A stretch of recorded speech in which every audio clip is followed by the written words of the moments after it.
Good morning, everyone. Welcome to today's October the 6th Board of Public Works and Safety meeting. We are streaming live on City of Madison YouTube channel as well as archiving the meeting there. Clerk, roll call, please. Carl Eaglin. Here. Bob Courtney. Here. And Dave Carlin. Here. Board, have you had an opportunity to review the minutes from the last meeting dated September 15th? I have, and I make a motion we approve the minutes as printed. I'll second the motion. Any discussion? All in favor, please say aye. Aye. Any opposed? Thank you. Moving on to claims. Mayor had an opportunity to review the claims. We have two sets of claims, general and payroll.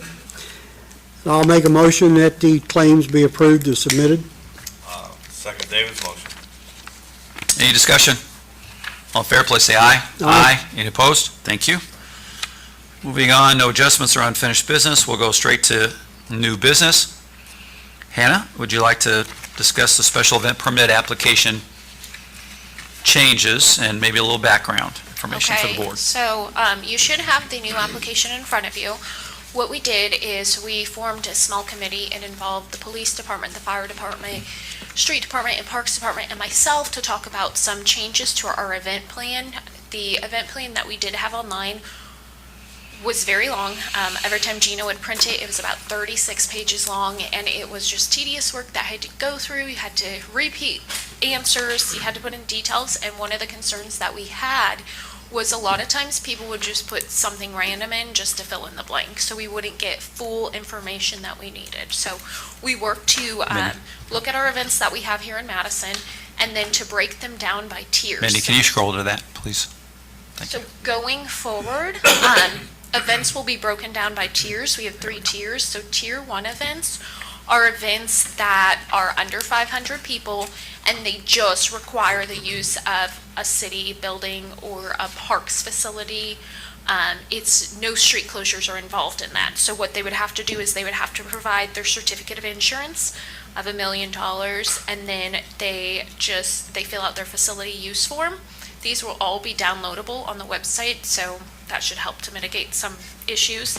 And then that gets approved by Parks and Streets, so that would then be signed off. It would not need to go through Board of Public Works because there's no street closures involved. Basically just facility use and streamlining that process. Okay. Yes. And then, and that is also something that these individuals can do through the parks platform. Like if they're reserving Crystal Beach or they're reserving Bicentennial Park or one of the park shelters, they can actually go to madison-in.gov/rec, and there is a facilities reservation that they can do there, and it goes straight to the parks department. Now, tier 2 events are those that have an anticipated attendance of under 500. And they do require a street closure or some sort of parking closure. Those ones would still have to come through the Board of Public Works, but their requirement would be the facility use form, the street closure form, the insurance, and then that gets reviewed by Gina and the Parks Department, and they can make a recommendation to send it on to Board of Public Works, or they can hold it back and work with that event organizer to help them to better understand what information we do need in order to move forward. Once it has Gina and the Parks Department's signature, it moves forward to you all and you review it just like you do any other street closure resolution. Then you have tier 3 events. So those are with an anticipated attendance of over 500 individuals, and they'll require the use of a city venue or park, the use of our streets, parking closures, those sort of things, but it's anything that is over 500 people. So they're going to be required a facility use form, a street closure form, and then a special event form. Which is what's here. What we've done is we have made this into a form that is downloadable on our website. They can fill it in by hand, or they can actually type in their information, and I think it's now like 7 pages instead of 30-something pages. It will gather all the information that we need, and then it also includes a couple other additional information. It gives them, if they need some information on it, if they need a permit to serve alcohol, if they need a permit from Department of Homeland Security for special events. It has links on there so that all they have to do is click, then they can find those outside applications. It also has information on there about If they have food vendors, that they do have to get that health inspection permit. So it has a link to be able to file that with the health department. And then it has information for next year, starting in January, that anyone that does have a food truck or a food vendor here in city limits, doing an event in city limits, they do have to register for the food and beverage tax. That's a 1% tax that was passed out of council, and those food vendors also have to register. So it has information about how to do that as well. Now, once these come through, we have a special event committee that reviews the whole application prior to it coming before Board of Public Works. And the goal with that is to address safety concerns, to address any street concerns, and to make sure that they are not relying on city resources that we do not provide. So it would be going page by page through that application. That committee is made up of myself, Gina from the street department, someone from the parks department, will have an individual from the police department, and an individual from the fire department, all serving on that committee. We will meet once monthly, and once those applications are received in full, they will get an invite to attend the special event committee meeting. We will then say, yes, we do want to go ahead and send this along to Board of Public Works. We feel like all their information is there. If we don't feel, we will hold it and have them gather the additional information that we feel you all need in order to approve their events. This will help to streamline the process and answer questions prior to it coming before you all. The other thing to note is we are requiring 60 days in advance for those planning events in city limits. They need to submit their paperwork in full 60 days in advance. So, and a site map plan is required, showing like all structures, all street closures, all exit and entry points for any events that involve a street closure, whether they be 500 or under. And definitely the larger events. Do any of you have any questions? If approved, when do you think this application will come into effect? Are you gonna wait until January 1st of next year? I've actually already shared it with 2 events, just saying, I let them know that it would be approved today.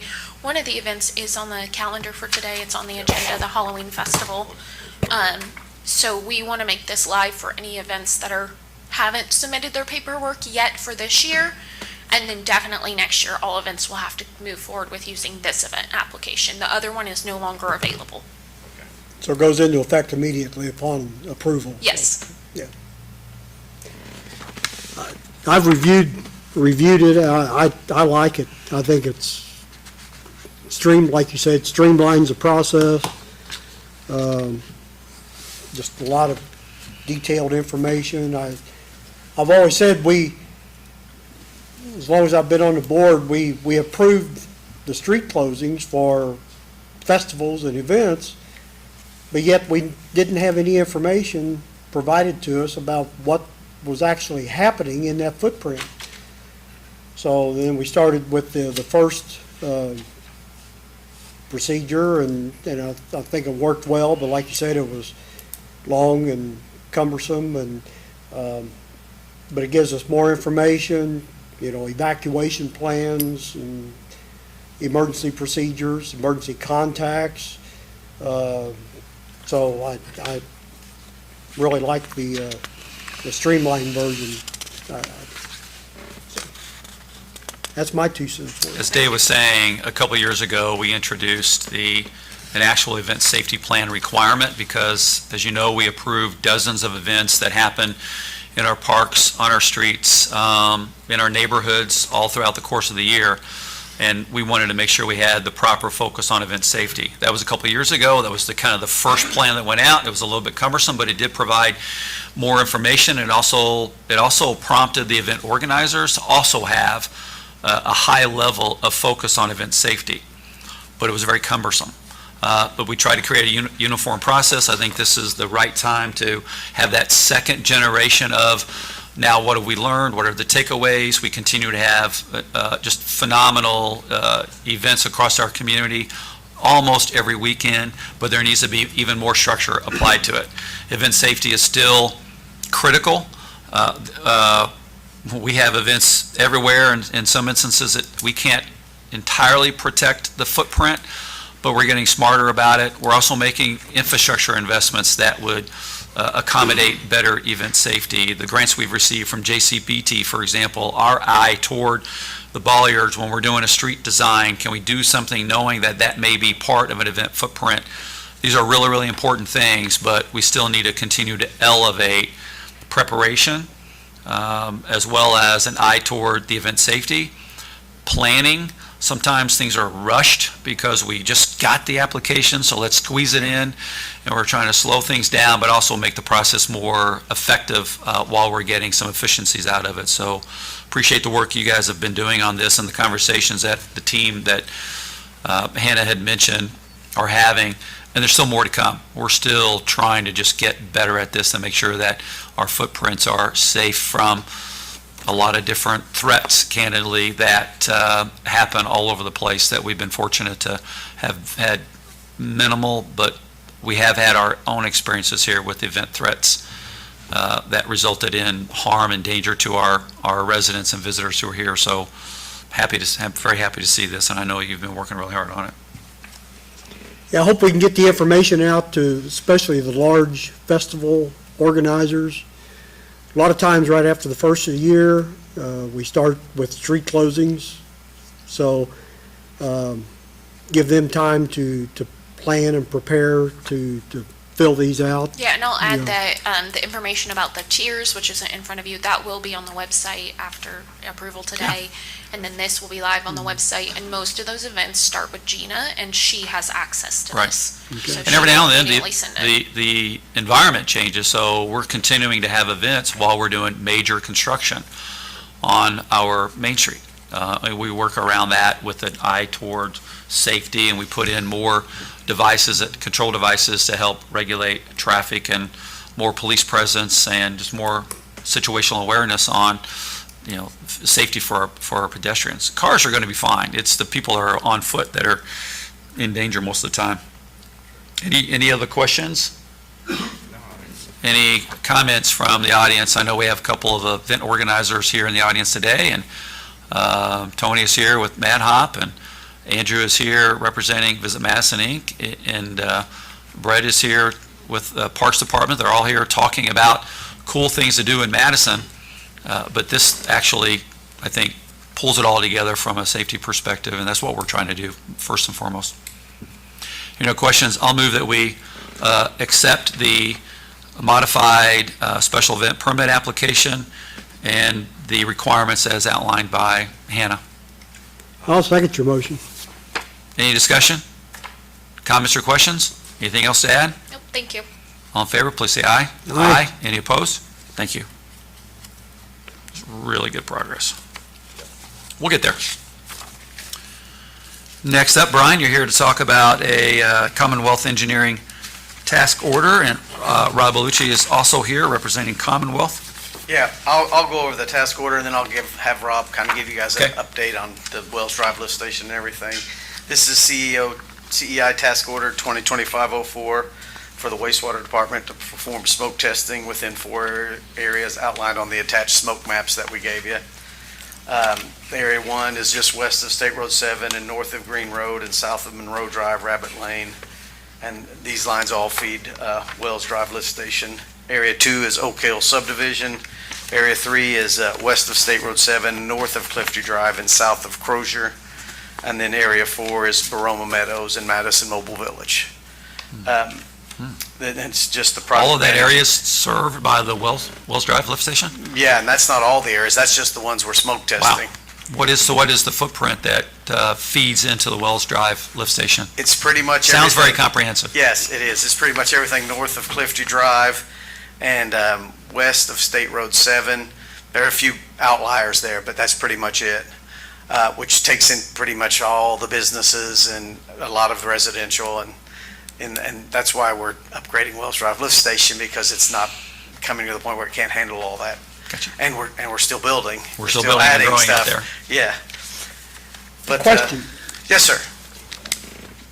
east of State Road 7 and south of Clifty Drive, the other area of the hilltop. They go. That's not lifted, that's not affected by the Wells Drive. Where does that, That goes down and it comes down State Road 7. Terrace Drive, Craigmont Street, we have another line that comes down there. This Wells Drive lift station goes, everything drains to Wells Drive, and then it's pumped via force main to the plant. So south and east of that, and then as you get further east of Michigan, it comes down a different direction over by State Road US 421. Yeah. So we have 3 that come down.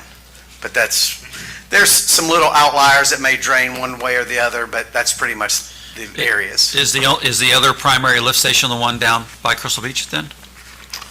that a pump? Ball Drive, those are our big, we have, Those are- as you know, in the Yeah. city, we have 40 lift Right. stations, 42 lift stations. I'm just refer to the bigger ones, the other ones Right. we maintain all the time, and we have a lot of smaller ones. But yeah, Vaughn Drive lift station and Wells Drive lift station, they're our 2 biggest lift stations in the city limits. Okay. But actually, I need, that approval, and then I have for Shirley, here's the originals. You've got this signed, there's the mayor, and you can verify. And With then, the smoke testing, what are you trying to find out?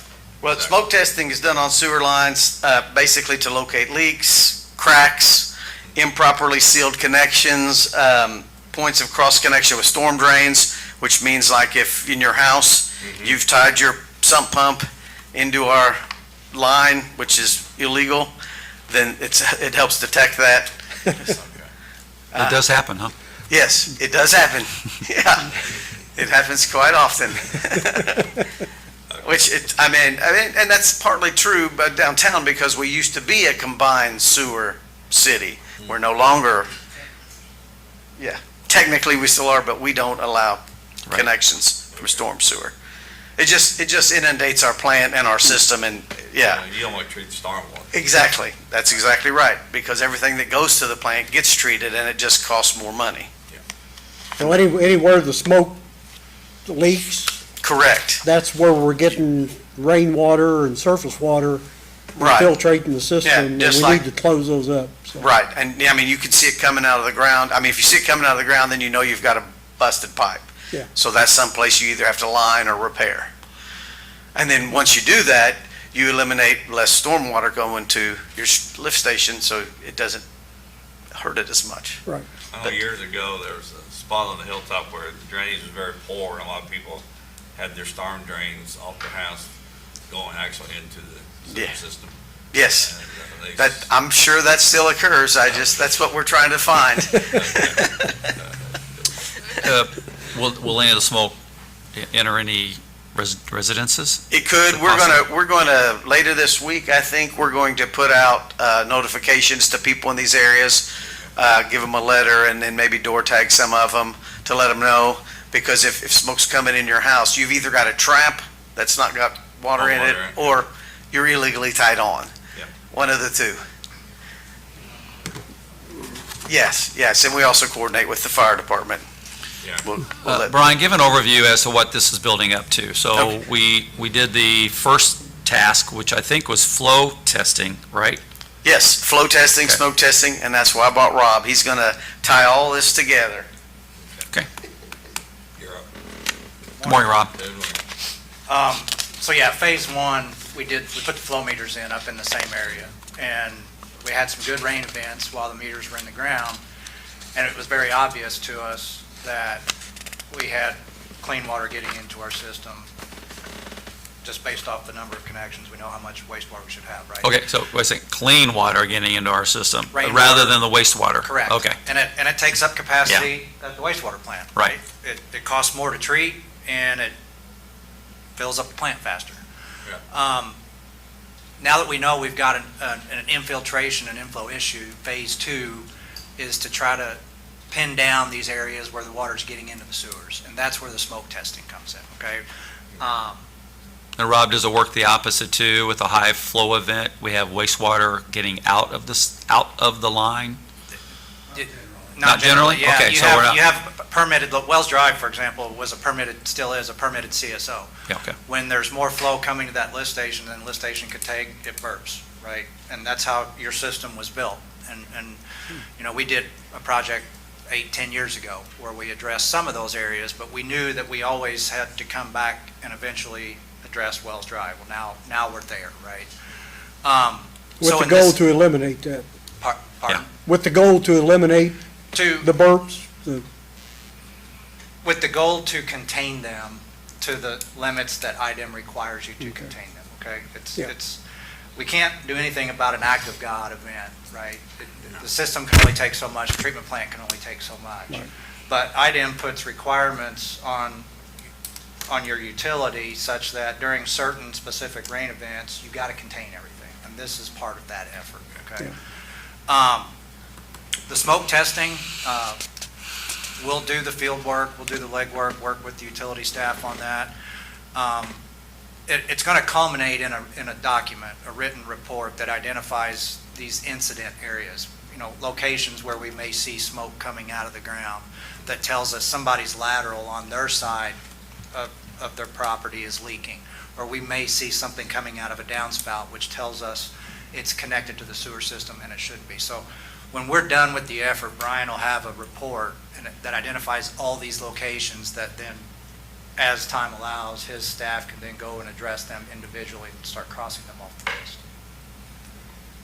And when you get a situation like that, if their downspouts are tied in or sump pumps, laterals on their homeowner's property, those repairs are the homeowner's Yeah. responsibility to, Correct. We will notify them and let them know that they're tied in illegally, and they'll have to remove their line from the sewer line. it Which is, we did it the last time, it was like 14, 15, I think, the last time we smoke tested, and that was mainly downtown. But, and then, these two projects ultimately are tying in to the Wells Drive lift station upgrade, which we're trying to eliminate some issues before we upgrade it, so we know the amount of flow we're gonna have to address with our new upgrade. This is the next step that allows us to properly size the upgrades to that lift station. Size the pumps, how big of a wet well, and how do we manage flow. The ultimate goal is to get the stormwater, the clean water out of the sewer system, but it kind of all ties together. You start with metering, you do the smoke testing, you try to identify where it's getting in, and then, phase 3 will ultimately be design and construction of the upgrades to the lift station. And I'm sure that you would notify the fire department Absolutely. folks, because Someone will call and report smoke. we roll on Correct. smoke, yeah. Yeah. Yep. You do roll on smoke. Yep, absolutely. Okay, thank you. Just to expand on where this is going and what it's building up to. Well, ultimately, it's going to lead to implementing the upgrades at that lift station to support more growth in the hilltop area, but also keep us in compliance with the regulatory requirements that IDEM has put on you guys already. and a time period for that, for the upgrades, next year? We would or likely get started on design next year. Next, And so this is potentially a 2027, 2028 project. Yeah, we put a schedule together, but at the earliest, you would be this time next fall, potentially even putting something out to bid. So you're Yeah. going to be focused on design most of next year. Yeah. A lot of And then a 12 or 15-month construction duration. As if the 5-year water improvement project was enough, Brian wants to now follow that up with a 5-year sewer improvement project. But we have to do that to improve the quality, Right. also improve our compliance, and also build for capacity in that part of our hilltop. Right, because currently Wells Drive Lift Station does go out of compliance. That's why it has to Yeah. be addressed because of the heavy rain flows. We don't have the capacity there right now to take the flow, so it overflows into the stream nearby, which is not allowed. And today's request is to Yes. increase the current contract for this task order. Brian, you want to outline that? Yeah, that's just task order 2025-4 for $35,500 for them to oversee the smoke testing and take care of the project management and the incident report assembly. It should be, it's on the second page of your Yep. task order. And then I gave Shirley the official ones that I'll need the mayor and her to sign once it's approved. So, Board, we'll need a motion to approve the 35-5 Task Order 2025-4, and authorize the mayor to sign contract. I'll make a motion to approve the work order 2025-04 with the mayor's signature needed. I'll second your motion. Any comments or questions? Hearing none, all in favor, please say aye. Aye. Any opposed? Thank you. Thanks. Thanks, Rob, for being here. The next one is the Salvation Army and the City of Madison Memorandum of Understanding with regards to the Winter Contingency/Emergency Shelter Plan. If you remember, around 5 years ago, I believe, we made this agreement with the Salvation Army so that during frigid temperatures in the winter, the Salvation Army could be used as a warming shelter. We entered into a formal agreement with them around 5 years ago. We've been financially supporting that effort. That effort a couple of years ago culminated in a major investment between the City of Madison and with funding from North Madison Christian Church into the Salvation Army to expand their year-round use, as well as the winter warming shelter. And so modern bathrooms and shower and laundry facilities were installed there to accommodate this. This is the 2025 to 2026 renewal. It's exactly the same as last year. Essentially, the term provides for the winter warming shelter to be opened, subject to availability of volunteers, which has been a on and off problem with the Salvation Army. If the forecasted temperatures are anticipated to reach 32 degrees or less during the day or evening. So this has worked very well. It is the place for those in need to go. Salvation Army is providing a phenomenal service here, as well as meals and caring for them. And then there's a program for volunteers to go through, I believe it's called Safe from Harm, and it is works with the volunteers who would actually be there supervising the shelter and fulfilling the needs of those there during the night. And that has been the issue. So I would encourage everybody to reach out to the Salvation Army to help volunteer this winter, because we have had some very frigid evenings where there weren't enough volunteers, and it takes between, depending upon the number of individuals who are staying there, probably between 6 and 12 volunteers for a night at the warming shelter. As you know, the frigid temperatures sometimes happen in multi-day periods, so you could have a Wednesday, Thursday, Friday need, for example, and it's a lot of commitment from volunteers to be there all night long, serving the community and those in need, and then working with the Salvation Army to provide the service. But purpose of today is to extend the memorandum of understanding for the period between November the 1st, 2025 and October 31st, 2026.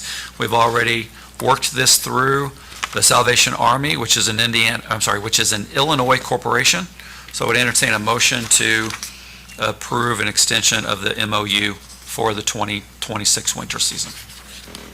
I'm happy to answer any questions. Mayor, I'll make a motion that we approve the memorandum of understanding with the Salvation Army for the 2025-2026 calendar years. I'll second David's motion. Any comments or questions? Hearing none, all in favor, please say aye. Aye. Any opposed? Thank you. All right, let's move into Main Street. I believe Mindy is going to give us an overview of Main Street. I'll tee it up a little bit. Josh Darby, welcome to our Board of Public Works and Safety. Josh is with our engineering firm, JTL Prime. And we have a unique opportunity, as you know, over the course of the last 5 years, we've been in the planning stages for the remediation of the Main Street corridor, which is from Jefferson Street to the top of Hanover Hill, and all the infrastructure in between. So it's approximately 4.5 miles of roadway. The City of Madison was transferred the responsibility of this road in 2020 after East End bridge work and bridge approach work was completed by NDOT per an NDOT agreement signed by the City of Madison and NDOT in 2014. So about a decade has passed already since that agreement was signed, and we went right to work in preparing for all of these improvements, which was not only a remediation of some temporary remediation of the road, but it was addressing the safety of that corridor and really transforming it from a state highway to a local road and street, and all the benefits as well as the expense that comes along with that. That has included our efforts to not only calm traffic, but make the crosswalks safer, modernize infrastructure such as our signalization, and then improve really how the traffic flows in this corridor to accommodate our events and pedestrian traffic that is continuing to grow. So we have an exciting announcement today. As you know, the first reconstruction work is underway now, but we have an opportunity to expand that current phase as well as give you an update on our other efforts. So Mindy, I'll let you take it over, walk us through the update, and I know Josh will be there to answer questions and expand on the additional work being proposed today. Yes, good morning. Thank you, Mayor. It is an exciting update, as I know that we've talked to you many times and council many times about the challenges of getting new road surfaces on Main Street from the top of the hill, basically all the way to the bridge approach. And tens of millions of dollars have been projected to complete that, depending on how far we go with that, how many sidewalks we replace.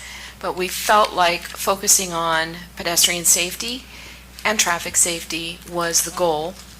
So it gets very expensive when you start talking about all new ADA ramps and traffic signals and audible crosswalks and a road resurface, underground infrastructure, fixing stormwater. So what we're able to do is take advantage of federal grant opportunities, both federal highway grants, federal safety grants, state grants, CCMG, which is a road resurfacing project, and do as much as we possibly can. We thought that we had it to the point where we could get everything done except the general business district from Broadway to Jefferson was always going to cost a lot more. It's a lot more expensive because of the footprint and the buildings that are involved in that, and the historic designation that we have makes everything take much, much longer, cost a lot more money. So we've made some changes, we've taken advantage of some opportunities, and the announcement, I will tell you, and we'll go into the details a little bit, is that by making some changes and taking advantage of different opportunities, we have secured funding to get a completely new road surface on Main Street from the top of Hanover Hill to St. Michael's Avenue without applying for any additional federal monies. We have it programmed out financially and time-wise. By the end of 2028, it will completely be new road surface with many, many new upgrades as well. It will not be complete storefront to storefront all of the way through, but it will be many improvements in that footprint.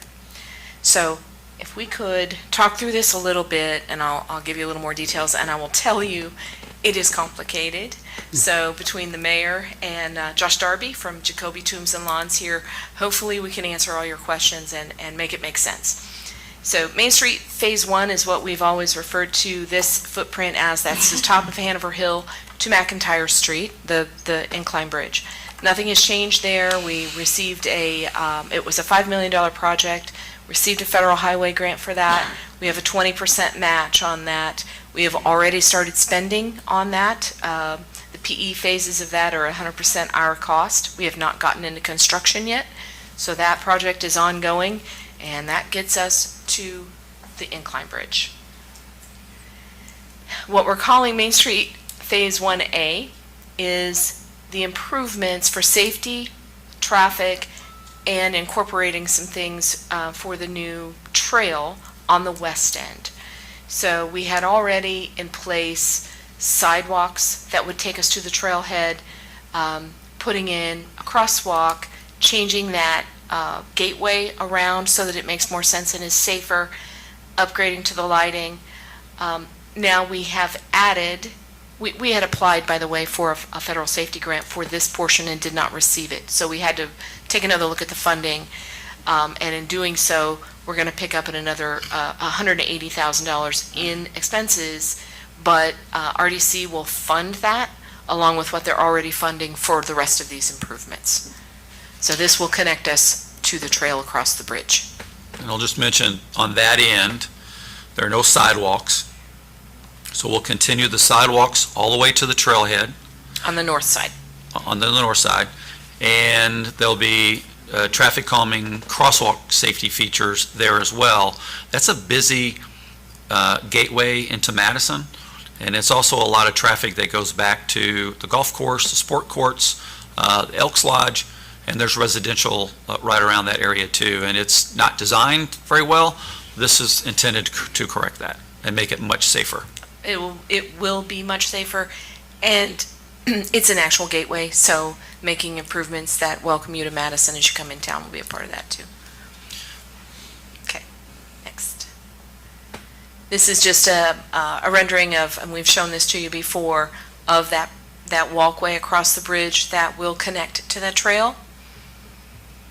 And don't forget that the county has a bridge project at this bridge, all in the same time. We have to wait until they're Similar finished. time frame. But this is connecting Main Street to Heritage Trail, to Clifty Falls State Park, to the Hilltop. I mean, the connectivity opportunities here are really exciting. It's a game changer, I think, for our city.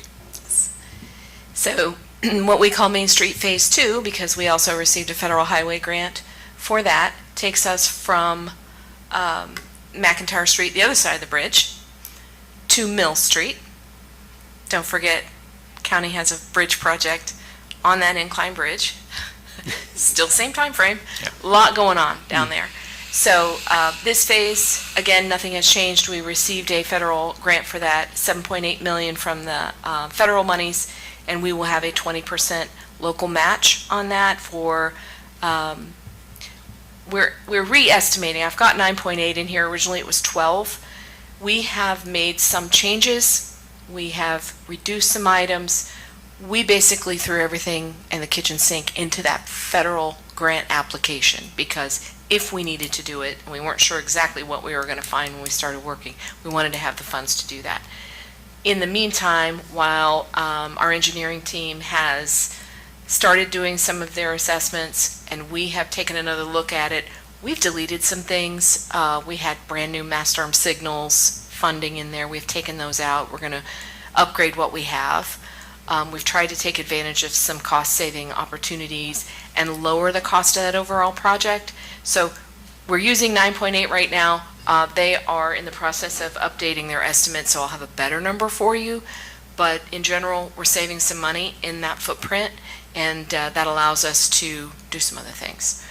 So we've already started spending on that. Jacoby has already done preliminary engineering, not in construction yet, obviously, but there's a timeline for all of that, and it's all ongoing. Mindy, Yes, you've just referenced 2 federal grants. yes. You want to mention the call periods? I mean, because why we've been working and spending money is to get to the call and the letting dates. Right.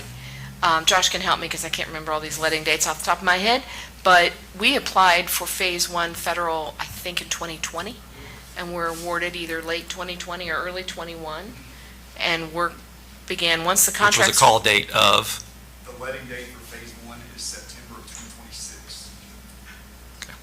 so it's So 2026. a year from now Yeah. is when, that's when NDOT receives bids. That's when Okay. we'll have to receive bids. Okay, we'll grab, if you're going to speak, if you mind coming to the podium so we can get you on camera. Sorry, Yeah. absolutely. Yep. Yeah, so Phase 1 of this project is to be let, so bid by NDOT in September of 2026. So we'll receive bids then, which means realistically, construction will start in spring of 2027, because Phase 1 is mainly repaving. Asphalt plants typically close down around Thanksgiving, so not much is going to happen there at the end of '26. So all that construction would start early '27. So many times when we're applying for federal grants, I think the point I was trying to make is that you may apply in 2020, but it's for 2025 or 2026 or 2027 dollars. And then as we go through why we're proposing to go ahead and do the Central Business District now, is because the next call is like 2032. Yes. So we can sit idle for 5 more years, or we can take care of this with some new opportunities. Yeah. Thank you. Mindy, I have a question. The 2 bridge projects that Yes. the county's going to, do you know what extent those projects are? They're Are we looking at complete bridge replacement? I or believe it's just upgrade? redecking. Redecking? Sorry. Yeah. Okay. And they have allowed us to put the walkway across, so grateful for that. I'm ready. All right, Phase 3 is what we're currently in. We took advantage of CCMG for this part of the project, which was Mill Street to Broadway. And that is full reconstruction on the road, plus ADA improvements, traffic signal upgrades. I'm sorry, I lied. No traffic signal. That is not upgrade on that. included in CCMG. But it's the ADA upgrades and road resurfacing, and we're replacing sidewalks as needed throughout that footprint. Personal note, I have stepped back a little bit from these street projects, but I've been very impressed with the work that All Star's done, and from their perspective, we are a complicated town to work in. Not just for the historic factor and making sure that we do things the right way, but the number of festivals and street events that we have here, big, small, and everything in between. We have given them a list of dates that we want sidewalks open, even if it's temporarily, Main Street open, even if it's temporarily, intersections open. They have complied and worked very hard to meet those, and I'm sure Josh could say more if I'm wrong, but I'm very happy with what they are able to do, and I know it's an inconvenience, but it's the least amount of inconvenience that we could do. We didn't have to cancel any events or make people move their footprints, so just wanted to say that about All Star. They've been very good. Josh, do you want to give them a quick timeline of where we are on that particular project? Yeah, absolutely. So I'm sure everyone's seen, they are making good headway out there. They started at Mill and have been making their way towards Broadway. They're currently focused on the Broadway intersection. What they need to do is get all of the concrete work that touches the roadway done, so they can come in and start their paving work, because like I said earlier, plants typically close around Thanksgiving. We're trying to get all this done this construction season. So they're working on getting all the curbs in, all the curb ramps in at the intersections that they can come in and pave. They are typically, they're right now scheduled for milling to start on October 20th. So October 20th. October 20th, they already have it scheduled. So weather permitting, as long as they don't have a lot of weather or delays, their intent is to get all those curbs done and start milling on the 20th. Now, if we take action on the things that are going to be presented here in a minute, they're expecting about 6 days to complete everything. So 6 working days. So the intent is to come in, mill the entire one side from the center line of the road to the curb, the full length, come in behind it the next day. They say it'll take about 2 days to pave it, and then they'll come back the other side of the road. So 6 Wow, days it's total. amazing. Could be that quick. It'll be quick. And starting at Mill Street and coming this direction? That is from Mill to Mulberry. Okay. Now, would that be a total closure on the? It will not. It will not. So their plan is to essentially cone off one half of the road. So they'll go from the center line over to the curb, one half of the road. They'll move everybody over to the other side. So you'll have your parking lane along the curb, and then one lane of traffic going each direction. And then they'll come in and do an entire half of the road. They'll mill it, they'll pave it. Once it's done paving, they'll put all the traffic over there, and then they'll do the other half of the road. So there's no full closure. Good. All right, we'll get into the details of that in a minute. I think you're going to go through more phase analysis. Yes. Hold on, because there's a lot of moving parts to Here's where this. it It's gets really extremely complicated. Buckle up. Okay, you will remember that we talked about East End traffic safety. We have patterns over here for you. We've had public meetings on this. It was a restriping project. We applied for a federal safety grant for this and received it. We had to have a permit from NDOT to change that striping and the pattern, and they did give us that permit. What we found is that the requirement to do this as a federal safety grant put us in the same category with a huge construction project. So because we are a historic landmark district, there were a lot of requirements for that. It was going to drive the cost up considerably. The amount of federal monies that was going to come from that was relatively small. And what we opted to do was ask for permission to update that permit to just allow us to mill and pave the whole thing and restripe it the way that we had already requested. What we were going to run into was grinding off the old thermo and putting down new thermo was going to create the same situation it did on the west end. In the rain, certain lighting, you're still going to see that old striping.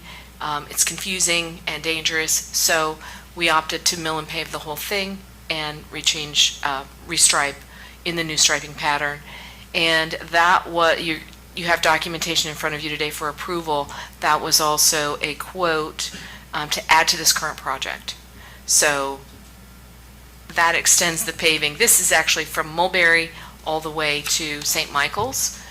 So if you've put that all together, that gets us between the top of the Hanover Hill all the way to St. Michael's with new pavement, with a change order here included for today.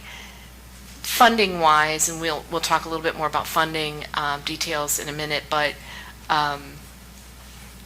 we had originally bonded $1.6 million in that general obligation bond because we thought this CCMG project was going to be a $3 million project. So the bids came in at 1.1, which means our match is 614,000. I don't know, the number's up there. We have a lot of extra money in the bond proceeds for Main Street that we can now redeploy. So we're going to use some of those funds to go ahead and get this new pavement and striping on the east end. Any questions about that?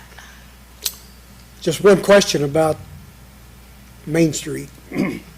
From the incline bridge to Mill Street, will that be repaved? Yes. That's going to get repaved Yes. too, so, It's going to be okay. a brand-new road, Yes. as well as all the other, It'll be a brand new road Attributes of from the top of infrastructure. the hill all the way to St. Michael's. Okay, great.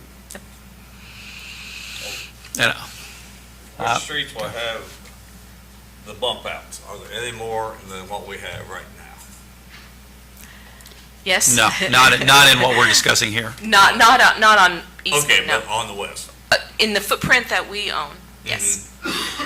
So on the west end, if we kind of go to all the different phases, we still have the Craigmont and Mill Street intersections to deal with that are lighted signal crosswalks. So those will be improved with the similar design of bump outs that we're doing elsewhere. And then you have a couple of other just side street crossings on the south side of the street or the north side of the street, and they won't have full bump outs, but they will have safety measures embedded in the crosswalks. Did I state that correctly, guys? Yeah, so Yes. that segment is still under development. Right. We actually have some upcoming review meetings with the city. So we'll really be able to work through those intersections and lay out of those soon. They'll be designed as we go, and for our submittals for the federal highway grants. Correct. And then Still under development. but the real emphasis here is the fact that we're going to reduce costs and cut 5 years off of the schedule instead of waiting for a 2032 federal highway dollar funding call. We're going to go ahead and absorb the cost of the milling, paving, and traffic calming into our current budget rather than going idle for 5 years and coming back in 2032 or 2033 and picking it up and finishing the project. So I think this is a tremendous opportunity for the city of Madison that under this time frame that we're talking about, we will not have a gap in time and we will not have a gap in funding. In the future, we will be focusing on other sources of dollars to do more Main Street improvements, more crosswalk improvements, particularly with curb ramps. You haven't even gotten into the light improvement part of this yet, but it's honestly, it's going to save us a lot of time and money, and we're going to get it done very quickly. So those who have been asking for a smooth Main Street for several years, you can see how much work and effort's gone into this, how complicated it is, but also how we can take advantage of the opportunity to get it done quicker. And the amount of money Cool. that you're gonna save by cutting 5 years off your schedule is just Right. monumental. And you don't have to restage, you don't have to leave, you don't have to come back. Right. I mean, It's just good. perfect example is we applied for that first federal highway grant in 2020, and it will not let until, what did you say? 2026. That's 6 years of inflation or whatever else affects Price prices. risk, Yeah. engineering costs, Yeah. Insurance costs. lots. I don't want to open up a can of worms, Okay, then But- don't. Yeah, I accept.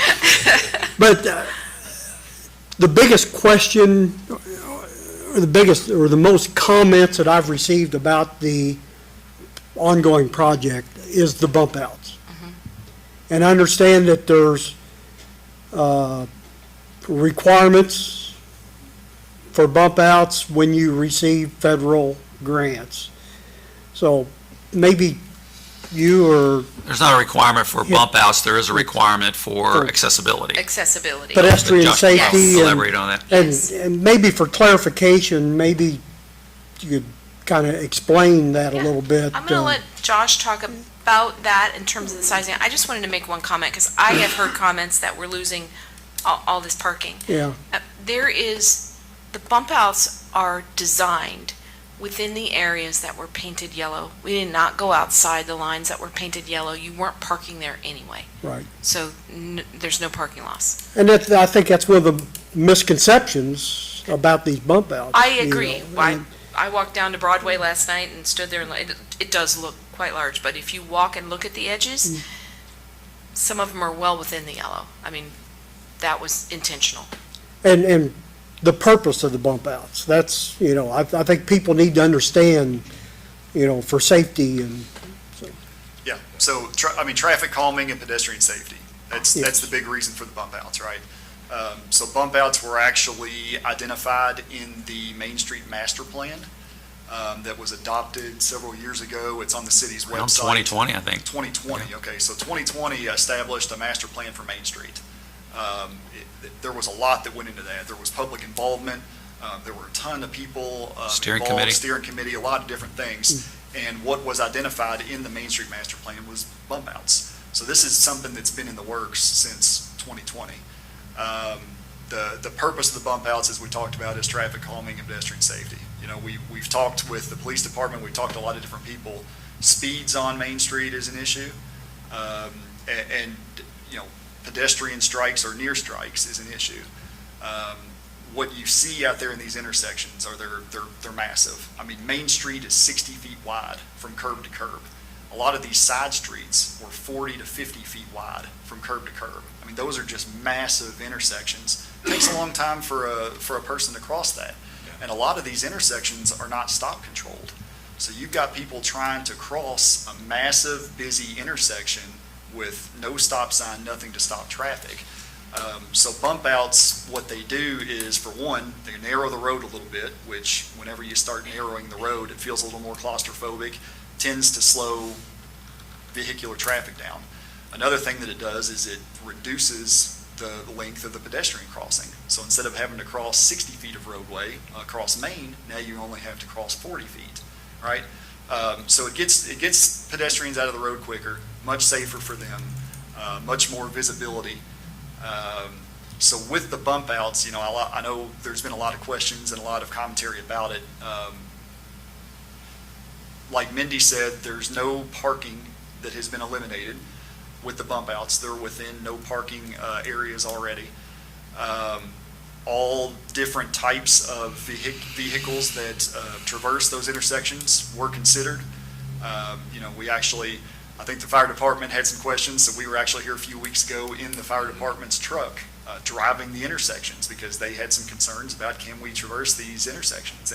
And they can. I mean, they were designed with all those different vehicles in mind. So if there's any more specific questions, I'd be happy to answer them for you. But I mean, that's the thought behind the bump outs. Yep. Vehicular, Yeah. traffic calming, pedestrian safety, and conformance with the master plan that's been adopted by the city And I'll in just- 2020. Maybe, you did a really good job explaining that. Yeah. I'll just kind of bring it home a little bit, which is the fact that it's not a state highway anymore. So it's not about how quick can you get the car from the bridge to the top of Hanover Hill. It's how safe can you make our historic district, and our greatest American Main Street for pedestrians and visitors without limiting or taking away much time for a vehicle to still pass through that corridor. So we're not cutting the lanes in half, for example. They still have the same width of a travel lane. They still have a 30-second stoplight. We're just creating a situational awareness and environment that focuses on our neighborhoods rather than speeding travel through town. Our goal here is that our continued efforts to get heavy semis off of that corridor continues to work as we make investments in safety. Remember, our safety investments aren't just police and fire departments, it's infrastructure. And the best thing we can do to help our police and fire departments do their jobs is to have adequate infrastructure that also keeps them in mind so that we can have reduced number of incidents in that corridor. But with a committee like ours, where we have millions of cars driving down Main Street throughout the course of a year, mixing that with lots of different multimodal transportation and thousands and thousands of pedestrians, in some weekends is double or triple our population. These are investments that the city has long been needed, been planned for a long time, and it's finally coming to fruition. I appreciate Yeah. your explanation. It was clear and simple. I like that you stressed that the Main Street Master Plan was citizen Contemplated. involvement. There was a citizen committee. So this wasn't, one person's or your company. It was with the input of a citizens group, a citizens committee that helped adopt this. So. Yes, sir. So I think that's important, that there was citizen involvement in this whole plan. And today, and Minnie's going to continue, because she's not done yet, you can just see the complexity of this initiative and why it's been 10 years in the making now. And if we had continued on the same path we were on, would easily take another 5 to 7 years to complete, and we're going to accelerate that. It's just a couple of things. Back to the conversation about how wide the roadway is and the bringing that in. It's a visual thing. If you stood in the middle of Main Street and looked east at Vine and look at where that construction actually has taken place, it did not take an inch out of the drive path. You Right. still have the same width to drive in that you did before, but Exactly. visually, it tells you, I need to slow down. And that's the point. Yeah. Before we move to the next slide, I just want to say one thing back to Phase 4, which is Mulberry to St. Michael's. That gets us, there's just one section missing, right, which is Broadway to Mulberry. We have, ideally, you'd start at the top of the hill and come all the way through doing everything you need along the way, and that's what we thought we would originally do. But as funding opportunities came up and challenges came up, we are now getting it done faster, but it's more of a patchwork. We're obviously starting Mill to Broadway, then we'll back up, and so the only piece we haven't talked about is Broadway to Mulberry. So, Erica?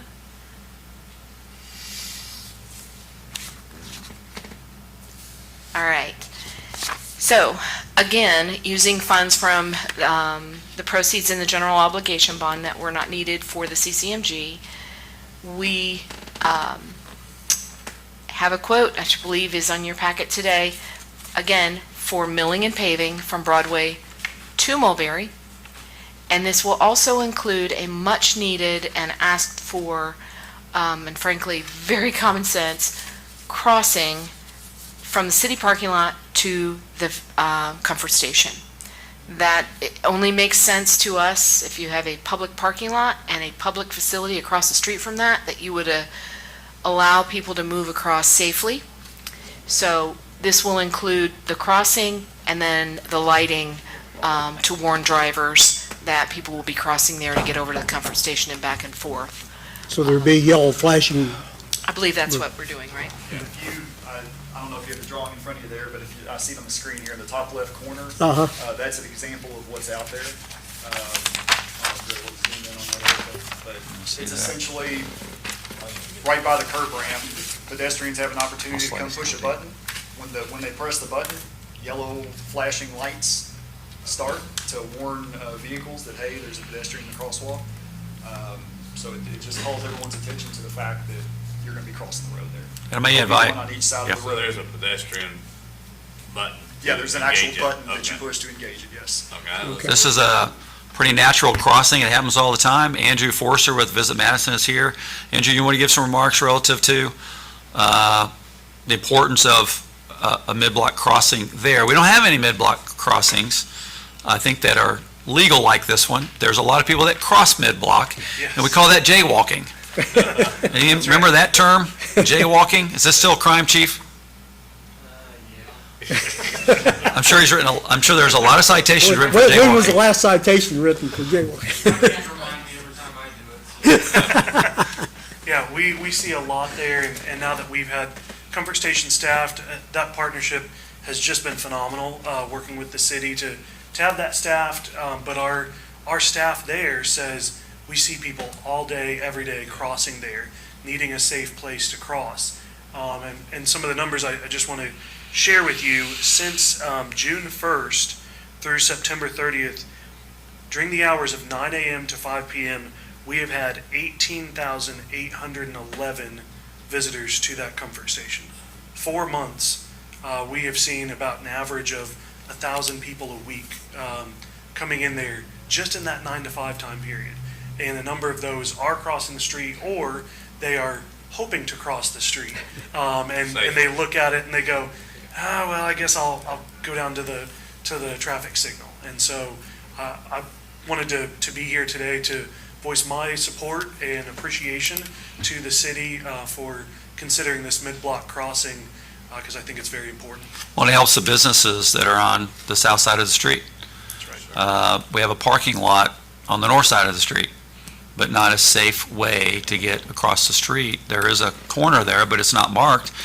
And candidly, there's just a lot of driver disregard for pedestrian safety. So we have to put these safety features into the infrastructure. That's right, yeah. Well, thank you very much for considering it. Thank you to the city for moving forward with this part of it. And that, again, as you know, so Andrew was talking about having the visitor center there. We just did a major refresh of the visitor center and the Comfort Station restrooms there. So we're making lots of investments to attract more people onto Main Street, into that area, into that corridor. You have to continue making the investments for safety. I wanted to follow up Yep. Andrew's remarks and just thank him for the partnership of staffing that as a visitor resource, because it's a challenge to maintain that center and keeping it clean, keeping it available for the people who need to use it, visitors and walkers and citizens, was a challenge. And I believe that having Visit Madison in there, it looks great, it's staffed, their products look great, and it is being used for the purpose it was intended. So very grateful for that. I understand the need for the crosswalk there, and I'm sure it wouldn't be if there was any legalities like the mayor said, we don't have any mid-block crosswalks in Madison, so I'm really not that familiar with them, but there's Not many, so Vine and no problem and putting them Elm. there. and- No, there's yeah, nothing yeah. legally that says you can't do it. I mean, obviously, it's not desired. Right. But there is not a stop-controlled intersection anywhere near this crossing. Yeah. And this crossing is one that's very frequently It's used. busy. Yeah. So, And I like the fact that there's going to be caution lights available there to. And those are Utilize pedestrian engaged, and they're not audible though, are they? Are they only the They're ones not that? audible, Okay. they just have The audible pedestrians. ones are coming up. Okay. More, This point, and more of this movie. All right, moving on. This would be your signal upgrades. So, by the way, through all of this work for all of the entire footprint, the traffic signals will be upgraded to modern signals and audible crosswalks, except for the new one, mid-block, there will be audible crosswalks, which is an obvious safety improvement for hearing impaired, sight impaired people, to be able to cross safely. So to me, that's a huge safety improvement. Both the signals, the modern signals, we are restricted a little bit. Like if you notice this weekend, the Broadway intersection was open east-west, not north-south, but the only option we had to change the lighting for that was the four-way red flash. Yeah. So modern signals will allow us to be a little bit more flexible if we have situations like that. So again, So they can be used for traffic control. right, Different events. exactly, Okay. exactly. Yeah, we're limited during Chautauqua, lighting-wise, Right. a little bit on what we can do. So, back to federal safety grants, we had applied for 3. This was a second one that was awarded, and that is to upgrade the signals at Mulberry and West and Main and West, and Main and Mulberry. So that's all new traffic signals, audible crosswalks, and then the paving that gets us all the way through the entire footprint. This is the final patch piece of that. So that is this footprint that will take place starting October 20th from Mill all the way to St. Michael's. It's exciting. It is exciting. Exciting. And there, earlier you had, what was the time frame on this? And we have the grant for that, although, Yes, I'm sorry, the numbers have dropped off here. Yeah, Oh, 2027, and then the federal highway grant was listed down for Phase 5 there. The total project, we're estimating it roughly 900,000. We have almost 600,000 in the federal grant, and then the RDC will kick in the difference of 300,000 to get that all done. for the signalization? Yes. Okay. And that includes the signals at Broadway, which, as you can imagine, is a larger intersection and complicated. So this is just a summary of the Minnie, funding. may I ask you to stop real quick? Sure. Do you have a copy of that we could look at? Because I can't really read that's up there. Can someone make a, Do not have a printed copy. oh, okay, well, never mind then. I Never mind. apologize. That's okay, never mind. This is just phase by phase and the funding sources. Restoration was completed. That was the road surface, the liquid road that we put down to hold that road together till we could get all this figured out. It did do that. Very happy with that process. We would have potholes and all kinds of things. So I'm very happy with that, the way that maintained the road so that we could get to serious work. Phase 1 was federal highway grant. Obviously, federal highway monies and our local money. That's our Main Street Fund that we continue to put money in every year. We have started spending out of that on the preliminary engineering phases for both 1 and 2. Phase 1A, West End Gateway traffic, estimates 605 on that right now. That will be RDC funded. That was the traffic federal safety grant that we applied for. That was the one we did not receive.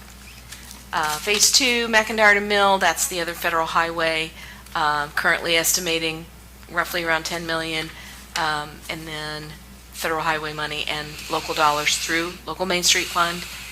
And then Phase 3 is the Mill to Broadway, paving, concrete, and that's our CCMG project. So obviously, a lot of funds left over in that bond issue for that we are putting to use elsewhere.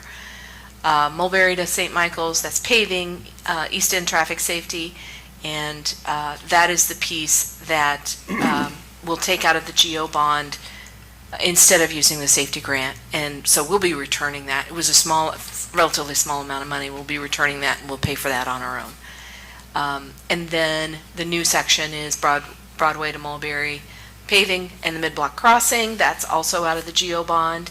And then Phase 5 is traffic signal upgrades at those 3 intersections, plus the paving, and that is a federal highway grant. 598, the difference of 300 being paid for by RDC. So you can see by looking just at the total numbers, what originally we were estimating at 21 million, almost 22 million, and did not get the general business district paved. Has now roughly turned into a $19 million project that does the whole thing in a lot shorter time. So happy to answer any questions on that. That was a lot. That was a mouthful. I mean, just looking at that, again, I'll reemphasize how much time and effort, and Mindy in particular, and working with Josh at JTL and the team here. It's very complicated. We have an exciting opportunity. So today, what we're talking about is the change orders and 2 new contracts in order to accommodate the additional scope of work we are anticipating to do while our contractor is here and complete before the end of November. Correct. Is that right? Yes. Okay. Yeah. Are we ready to move on to? We ready to move on to those 2 Okay. Sure. things? Okay. So yeah, we're looking for action on 3 items today. So Mindy went through a whole lot in a lot of detail, but just to simplify it, the bids came in way less than expected. There was a bond issued to cover Main Street work that we have some money left over for. So we had this opportunity to extend it from not just doing Mill to Broadway, but just going ahead and doing from Mill all the way to St. Michael. So these 3 items that you'll see here will get us through there. So the first item that we're requesting action on is to mill, repave, and restripe Main Street from Mulberry to St. Michael. So we have an NDOT permit to do that. We asked for a quote from All Star Paving, who's already on site doing the Main Street CCMG project. And to change order in that work to the current contract, it's an amount of $231,537.85. So we're requesting approval of the change order. Mindy, that's a contract, but I think there's a change order that we're looking at. That's what That was it back this there. is. This is the change Yep, order. I was just Oh, trying to I'm get the sorry. right one on the I got you. screen. Okay. It was previous. You just missed it again. Is this the? There it is. Is this the 2 separate agreements that we have too? So we're going to have 3 items. So this is the change order item that's shown on the screen here. $231,537.85. There'll be a change order to an existing It's a agreement, change order to an existing and then contract. two new ones. Can I also ask for a copy of that presentation? Excellent work, by the way. But a copy of the presentation and a copy of the financials when you give it to BPW too. That'd be great.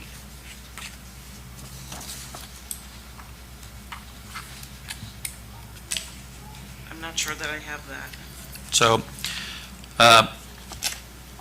Board, we have a change order number 1 in the amount of $231,537.85 to mill, pave, and restripe Main Street from Mulberry Street to St. Michael's Avenue.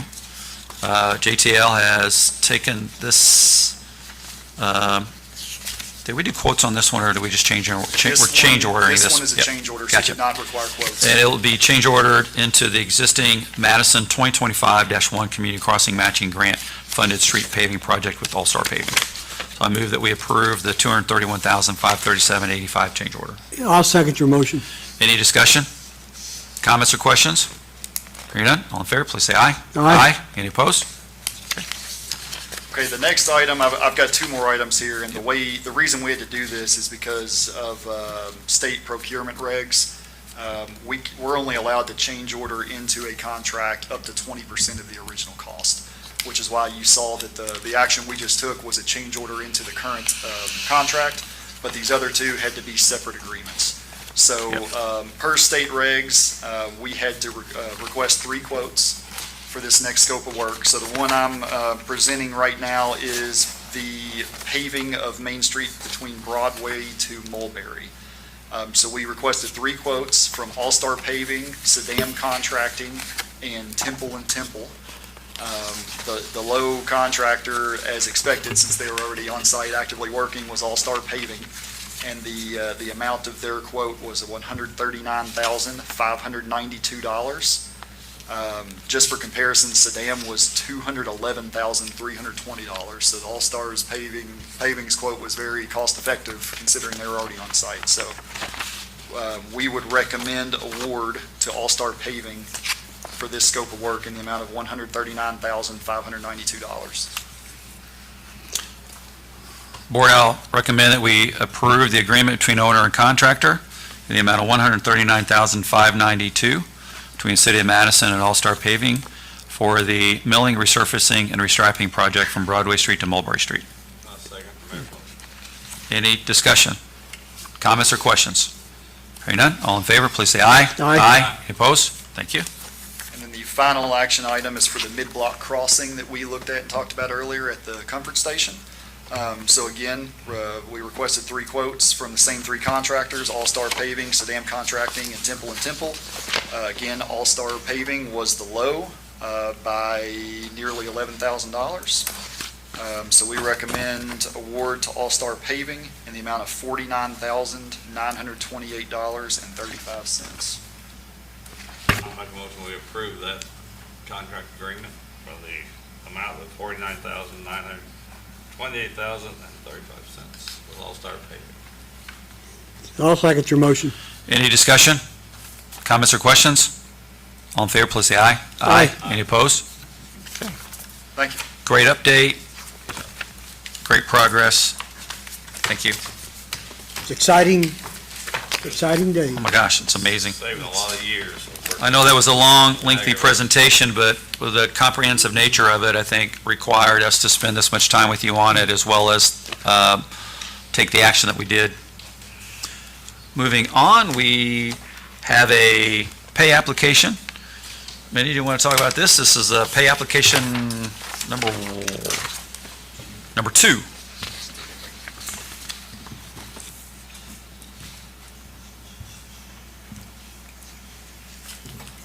This is the second application submitted by All-Star on the current project. Josh can talk about particulars if you have questions, but it's for 290, can't read that number? $294,329.36. Yes, toward the contract. So, I'll wait till Carl gets back. I'll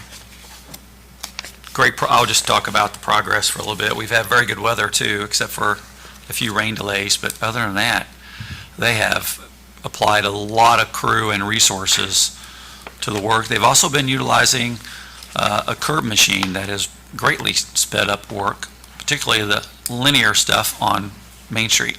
yeah, Dave, if you remember when we did the Oak Hill neighborhood, that was a big part of why their quote on that was less, because they had that machine and they could just go around that whole neighborhood. It worked really well and was pretty fun to watch, and so they're able to deploy it again here on Main Street, which is really nice. And hopefully makes that investment in that machine worth it for them. Right. I just like to say I'm overly pleased with the work that All-Star Paving has done on this project. Just I agree. Just been tremendous. Yes, and they're great to work with. Yeah. And what they done during Chautauqua, They've been very accommodating. yes, they were, so. Yes. It's also helped close the streets down in the area, the impacted area where they're working. That speeds them up as well. So it's all worked well together, and it's going to give us an amazing product in a very, very short period of time. And I'll just make one comment before you make your motion again. Because we're closing down Broadway again, Main Street is closed again, I'm just going to reiterate, that basically forces traffic to 2nd Street and 3rd Street. That becomes Main Street, those 2 streets. Just a reminder to people, you still have to follow the traffic laws. It is 20 miles an hour. Slow down. And it is crazy, and everybody's driving angry, and they are going places they're not familiar with, and there's pets and kids and people and cars, and it makes me very nervous. So just slow down. I have a slight question. So I've got 2 different for payments, and looks like one's 284, 268.60, and one's 294, 329.36. We haven't gotten to the second one yet. That's for the TSO. Okay, sorry. Thank Different you. different agenda item, but we're almost there. I'll move that we approve pay app number 2 in the amount of $294,329.36 with All-Star for the Madison 2025-1 CCMG project. I'll second your motion. Any discussion, comments, or questions? Hearing none, all in favor, please say aye. Aye. Any opposed? Thank you. Thank you, Board. Thank you. Now we're moving to the TSO pay application number 2. I think I saw it's Spencer here a little bit ago. He's gone. I'll handle it.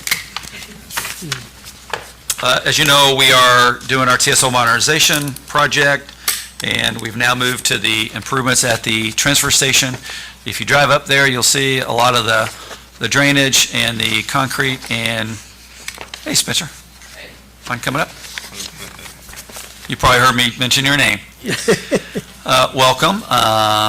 This is Spencer. He is manager of our transfer station and our trash recycling collection. So we were just talking about the pay application number 2 with Saddam Contracting in the amount of $284,268.60. You want to give some remarks on how the work at the transfer station's coming along? I wasn't expecting this. Yeah, I mean, it went good. It's going fine. I know that Yes. they've, Putting fence up now, currently. they're in the fencing stage. They've Yes. already done surface work, the drainage work, and I believe eventually we're going to get to the actual new siding and roofing on the actual TSO structure Yes. there, right? And the recycling side, yes. How far along are they on fencing? I know that they were putting poles All in the when I was up posts there are up. last week, but, Yeah, all the posts are up, and there is a tree that we have to cut down up there. It's blocking the fence to get put up. But yes, it's in progress. It looked like a lot of your structure type steel up underneath your hoppers and all that was Yep. replaced during all this. Yes. I went there on a Sunday afternoon, I was expecting to get a phone call from the police department. Oh, you walked back there? I was trespassing. there was a lot of degradation of the actual steel structure of the TSO facility that houses the hoppers for the solid waste collection, but I think Saddam's I want to give them a shout out too. They're doing a fantastic job up there, as they have all across our community. You're doing a great job as well, Spencer. Thank you. So have they started putting in the fencing up, or they've just put the posts up? Just a post. Okay. And do we anticipate any more transfer station closures that would affect drop-offs of any of the solid waste? Not that I know of. What's the name of that cemetery back there again? It's Underwood, I think. Yeah. But how many Revolutionary War soldiers are buried there? A bunch. A bunch. Definitely a bunch.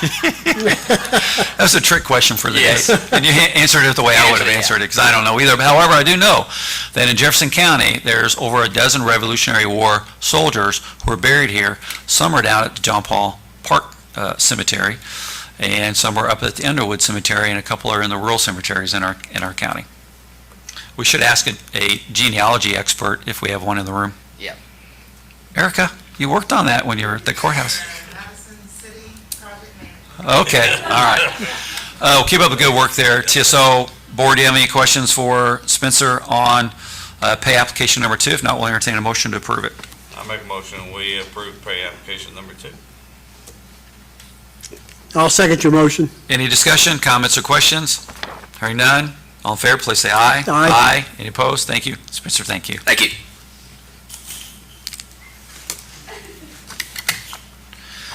All right, moving on with a very productive agenda. We have a contract with Honey Hill for the Parks and Recreation Harvest Festival.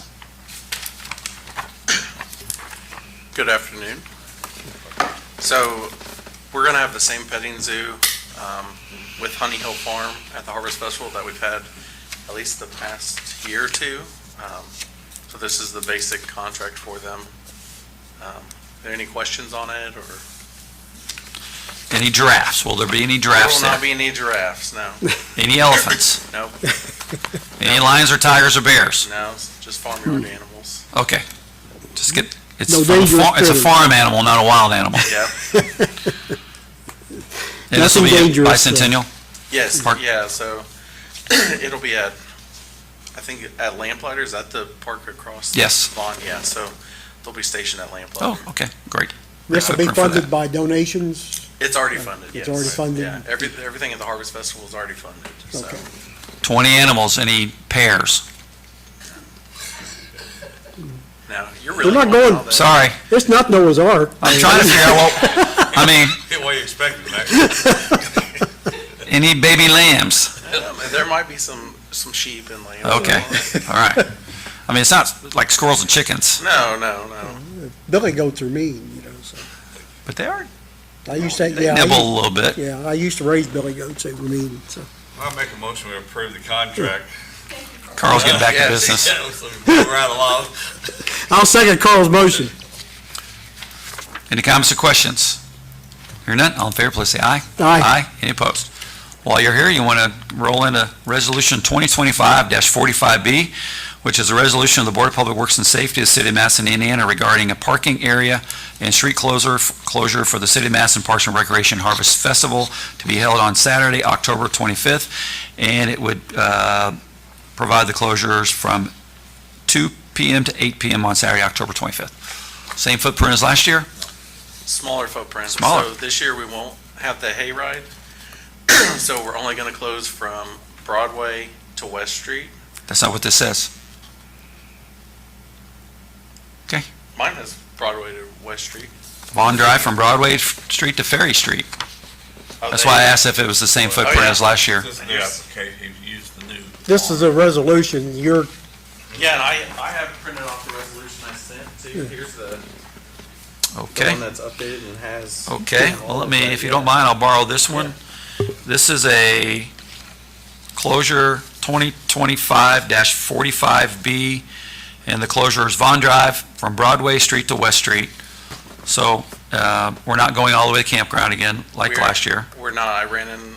So we're not being doing, able to have the hayride. we're not doing hayride, so all parking spaces on Vaughn Drive between Broadway to West Street. Legacy parking lot, Central Avenue between Vaughn Drive to south of the bollards. Okay, all right, thank you for that clarification. Yep. Board, do you have any comments or questions? How did Which copy find do you the, have? Do you have the, application, you're the Okay. first one to use the new So application. yes, Hannah sent me this application Thursday. do you have the application? Yeah, I laid it Yeah. up there for you. I don't think it was in your packet. Oh, that's what this is? Yes. Okay, all right, thank you. So this is your first time, did you find it okay? I mean, not too cumbersome? Yeah, I didn't think it was bad. It was, I think, 7 pages total, and then I had to come up with an event safety plan, and then also I created a map to show where the inflatables will be in the petting zoo and the pumpkin patch and all that. Very, very thorough map. Looks good to me. Good job. And it's Yeah, down there. I can, There you go. you had to work overtime to. I came in early this morning to finish it, so Good application. got it done. I'll move that we approve 2025-47B. I'll second your motion. We have a second. Any discussion, comments, or questions? Hearing none, all in favor, please say aye. Aye. Any opposed? All right, Thank you. That was good work. And moving on. Tony, thanks for your patience and sitting through that, but hopefully some of that information about Main Street and the Main Street project was helpful. Yeah, I think we'll be somewhat maybe affected with the paving, maybe in the middle. That depends on delays or not, but I think, There won't be any sidewalk obstructions. This is Resolution 2025-47B, a resolution of the Board of Public Works and Safety of the City of Madison regarding closing a portion of Mulberry Street for the Mad Hop Music Festival, Friday, November 7th through Saturday, November the 8th. And Mulberry Street from Main Street north to 3rd Street shall be closed from 8 a.m. on Thursday, November 6th through 6 p.m. on Sunday, November 9th, inclusive of the alley intersections. Tell us a little bit about 2025 Mad Hop, and so we're shifting back onto Mulberry Street. yeah, so unexpectedly, last week, we normally have our big stage on the parking lot, just adjacent to the Mulberry, and that became unavailable unexpectedly. So we're moving our big stage from the parking lot just over to Mulberry. It will be right, we're going to do halfway down, so where that Fountain Alley is, it will be right, we're going to kind of block off the alleys that way, try to make it safe so people aren't moving in behind the stage. So we'll need also to, we want to keep, obviously, vehicle traffic from Main Street into Mulberry, so we'd like to have the chicane, cement, concrete things there to keep that safe. And then we'll block off the north part with either bicycle fences or whatever, just because that's where the artists will be coming in to load in and and green room back there before they go on. And still, will you still have vendors on Mulberry Street too? Unfortunately, we had to abandon that. Oh, dang. Because there's just no room. We expect to have close to 3,000 people this year for Mad Hop. And that is there's no way we can do it without that much room. That is in a very important, Central location, yeah. well, it's a central location, but the stage, the way Mad Hop is, we have this year 8 venues, 7 of them are indoors. Our biggest indoor venue is Ohio Theater, and that's like 500 or so, maybe a little bit more. But if we have 3,000 people spread out all over the business district, and then we have the end of the night on Saturday, who knows how many people are going to go to that. Fun night. We need room, and when we had all those people in there, there leaves no more room for food vendors or arts and craft vendors. So we had to tell those guys, I'm sorry, we can't support you this year. It was just a last minute unexpected thing that happened. So we just pivoted. We'll figure it out next year, and I think everything will be fine. Are you having food trucks or anything like that? No So food again, we at all? did, what I had to do is go back to food trucks and say, listen, Mad Hop can't support you, but you can absolutely go to the city, get your application, and park in the footprint of Mad Hop and. So good they're luck. aware of the situation on Mulberry Street? The only question I have, so since we do that, we're going to move this stage over to Mulberry. We have the street closed, the alley's closed. Will it not be a problem to leave that stage there on Mulberry Thursday to Sunday? Because it's going to be across the street. I think the stage is 36 feet, long or wide, I mean. And I think the street is almost exactly 36 feet. So there's not a lot of room for egress there other than pedestrian egress going north and south on Mulberry. So where's the stage going to be again? Right in the middle of Mulberry, a little bit further north on Mulberry, just right where Fountain Alley kind of intersects Mulberry right there. Oh, so you're not going to be using the the north side of Mulberry? You're not going to be using Mulberry north of Fountain Alley up toward 3rd Street? We're using that as artist loading. Oh, they'll be coming in kind of behind the stage then, Yes. is what you're saying? Yeah, And they'll be and then coming the in on front of the 3rd stage will Street. be south of there? Mhm. Well, if we have street closure, it won't matter. Okay, I just Yeah. wanted to clarify that. We'll have the street closure, and it is until the stage is removed. I just work with the street department on the setup aspect of it. Your neighbor there on the corner of 3rd and Mulberry, are they aware of the So change? there's, I think, 4 houses on that north side, and then the Oxers have their house there, their building there. We were waiting to make sure we can do this, because like I said, we had to pivot. This has always been, over the last 3-4 years, it's always been part of Mad Hop anyway. Uh-huh. We're just shifting everything over, so they haven't had a problem in the past, so we're gonna go talk to them and face to face and make sure we have something in writing for all those guys. Yeah, that'd be good. So they're aware. The good thing is there's no other businesses or residences there on that north side. Thank you. Okay, any other questions for Tony on the 2025 Mad Hop? I make a motion, we approve resolution 2025-47B.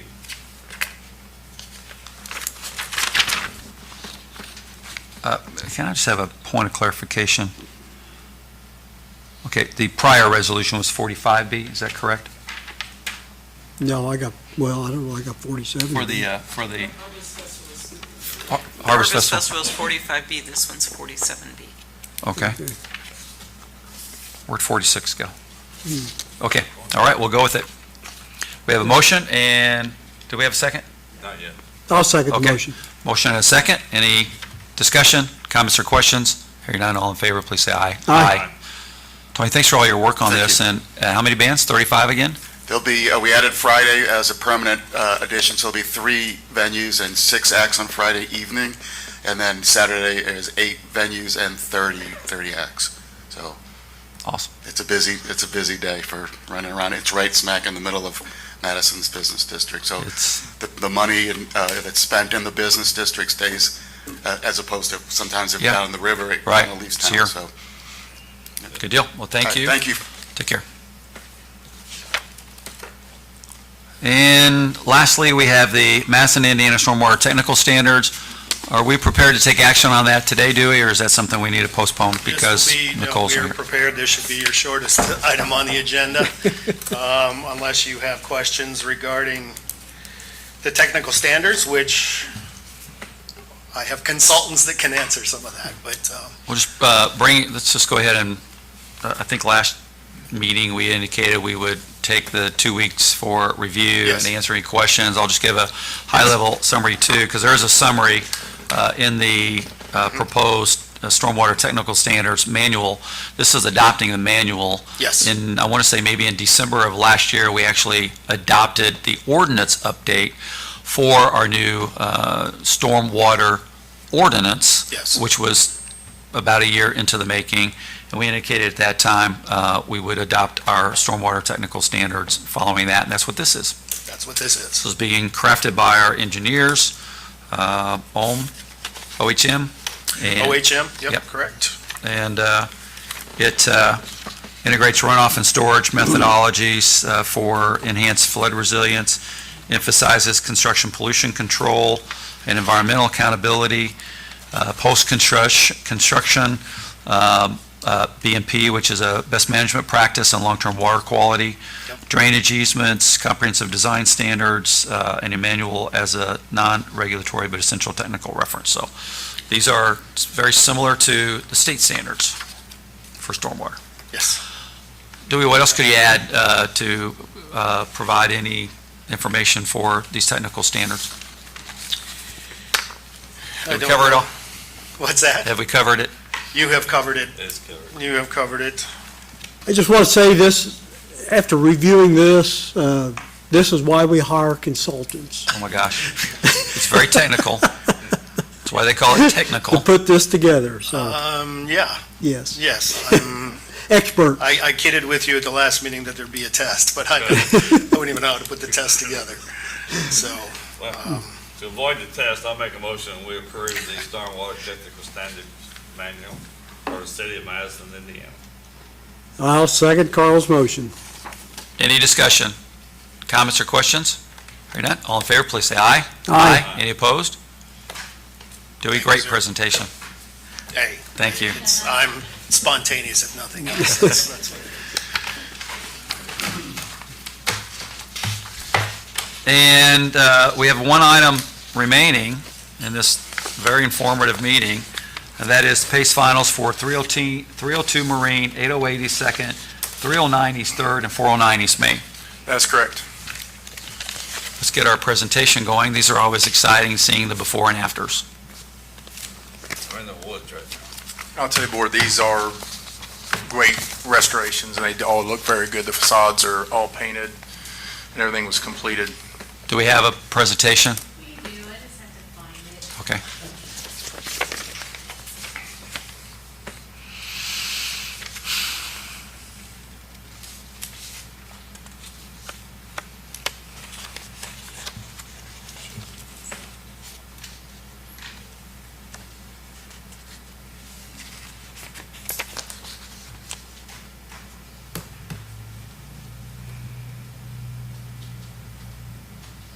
Let me try and pull it from folder, because it didn't download, it was corrupted.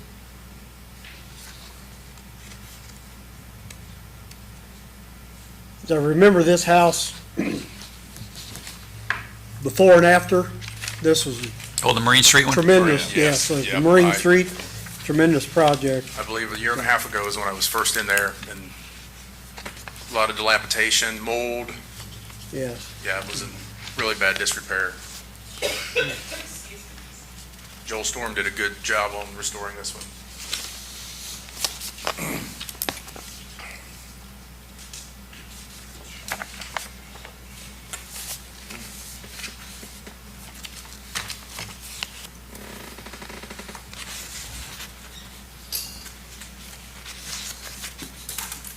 You want me to make that full page, full screen? There we go.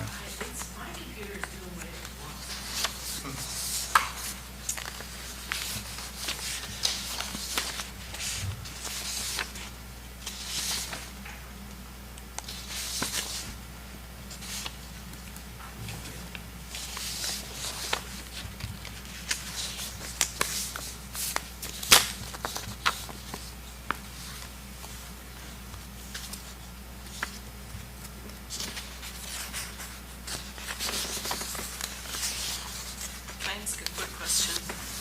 know the answer to this. I will try. And I know Brenna and I have talked about this, so she's got this is a final, correct, for Marine? That is correct. But she's got the midpoint and the final filled out. Do you know, has a midpoint been processed? I'm sorry, I do not have that information. Okay. Based on this, it hasn't. So we will be approving the full amount today. Well, I'm kind of confused because there is a PACE midpoint check on that second page Well, that possibly Well, let's they see here. did. midpoint, check.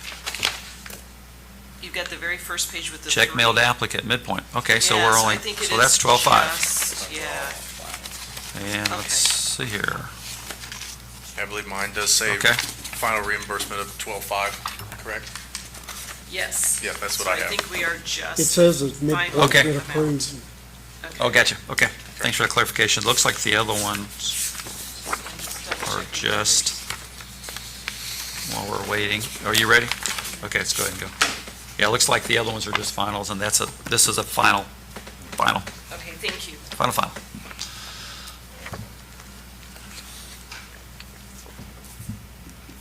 Great job. Can you go back to the before? $25,000 grant, 302 Marine Street, which is on the west end of town. Totally inhabitable. Looks like it was uninhabitable. Started, yeah, with all, you can see all the black mold Yeah. board that was in there before they did the demo and the abatement. Work included framing, windows, painting, trim, fascia, decking, and screening, and wow, look at that. Yeah, it's quite a transformation. It's great seeing our preservation dollars at work for our from our PACE program, saving properties that have been long neglected. Okay, let's move on. Of course, this is 309.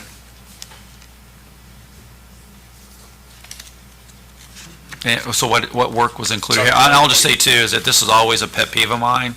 We need really good facade pictures with comparisons. We should have. Yeah, there'll be- okay, that are part of this follow, presentation, absolutely. okay. Yeah, tuck pointing, we did painting, replacement of the fascia boards, pretty much anything on the facade that needed to be abated. Okay, As you can see now, look at the, 309 East 3rd Street. yes, and so there's the final.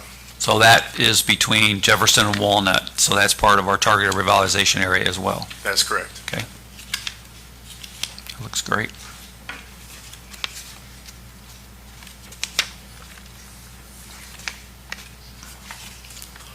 Wow, beautiful. 409 East Main Street. And the same with tuck All right. pointing, scraping, See painting, that. caulking. This is the before, of course. Got a great front door on that. Then here's the final board. Looks great. I appreciate all the private investment that is occurring here as well. We're saving our chimneys, saving our brick exteriors, improving the exteriors. Looks great. I'll make a motion we approve all the requested, There's Oh, there's one more? 808 East Second. 808 East Second. oh, okay, I'm sorry, it was out of order here. Before you get to Harris. And this was mainly just, they redid the storm windows. Glass Unlimited did the work, did a very good job. It's kind of hard to see unless you got really close up, but Yeah. they were all reworked and installed.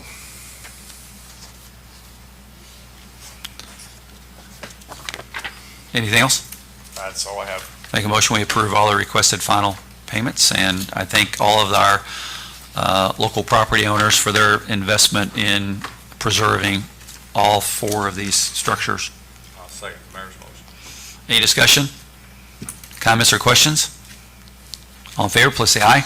Aye. Any opposed? Thanks. Thank you, Board. Brian, thank you. Yes, guys. Moving on from that lengthy agenda. Chief, do you have something? No. Okay.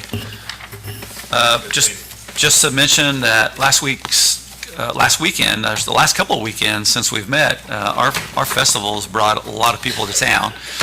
And I think Madison shines during those moments. We talked about several more today. We're leaning into all of our fall and holiday seasons. We're having a lot more visitor traffic as well with the different trolleys. Get your tickets for the haunted trolley rides or the upcoming Santa trolley. Lots to see and do there. We do have city council meeting tomorrow night. We'll be introducing our 2026 budget there. We will have to endure some potential changes to our PACE program in 2026.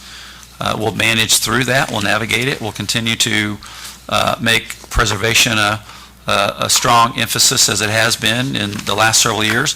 You probably also saw the announcement of the City of Madison's partnership with the Indiana Landmarks for saving the structure on East 4th Street. That was the Custer Cosby House. So we're very proud of that partnership with them too, and saving a historic structure that had been significantly neglected for about 30 years. I'll move on. Are there any public comments? If so, please come to the podium. Name and address, please. Hi, Lisa. Hey, Lisa Ferguson, 718 East 2nd Street. Hey, it is worth sitting through 2 hours of meeting when you get all that good news about Main Street. I'm texting Charlie like you're going to die when I get home to tell you this. Yeah. So exciting. Thank you all. Thank you, Mindy, for all the hard work. It's amazing. It's good to be here. When I heard Hannah at the beginning talk about the special application permits and all the things that maybe are coming with changes in that. Some of us have been talking. I'm glad Sean's here too, because in the light of the last few months of some attempted assassinations, and one just reminds us when we live in a safe city, we want to keep it as safe as we can. And part of that, I'm hoping, and let me just say that I'm a 2A girl. I was raised around guns. I have no fear of that. But at the same time, when we do these big festivals, we had friends from out of town. They don't think twice about strapping on when they go places. They were amazed that they came into Unbroken Circle with 15,000 people and there was no gun checkpoints. They were a little bit intimidated by that, even though they're good 2A people, to think, you could just walk in. And what we deem security in our town is, did you pay to get a ticket to get into a festival? What they deem security is, who's in here and how do we get out of here if something happens? They look around and we see there's nothing to say there's an exit point, and all Dan said is, I'm 6'7", because he was a former basketball player. I can climb that fence and get out of here if I have to. Most other people can't do that. So I think a part of the thing that Hannah's looking at is to start talking about exit signs that are very visible to how to get in and out of these places. We went to Rooster Tail. I have a friend that's done security for Rooster Tail. She's 74 years old, 10 years older than me, from Warsaw, Kentucky. And her part of security is she sits down there and tells you can't get down where the boats and everything are. 74 years old is not security, as in our police force being there and being more active. I know that comes with a cost and budget raise, but it doesn't feel good when I know somebody 74 years old is their security that's been hired to keep people out of the pits. It's too easy to walk in here, and we don't want to live in that world. I know we don't want to live in it, but I'm hoping that when Hannah goes through some of these permits and the way we start to address who is in here and how safe is it to get out of here if we have to. Elizabeth and I went to a concert in Cincinnati at a church last Friday night, and the police presence, there was only 2,000 people allowed in. Chris Tomlin, the police presence was all across that parking lot. You had to go through a checkpoint to get into their church to make sure you didn't have anything that you shouldn't have had in a church. I don't like to talk about this. Like I said, I'm a 2A girl, but it's something that I think if we're going to start addressing better security in this town, with all the festivals, I love all the people here, but there's that. So I just like to bring that up publicly, that I don't know if we pay the police department to come to all the festivals. I know a lot of them say they have security, but my 74-year-old friend from Warsaw is not security. That doesn't count. I mean, she wears a security shirt, that's it. So just want to bring that up. And also just talking about walking and the pedestrians. Of course, I do a lot of that. I'd like to see the Transportation Committee look closer, because some of the streets that are pedestrian are still 30 miles per hour.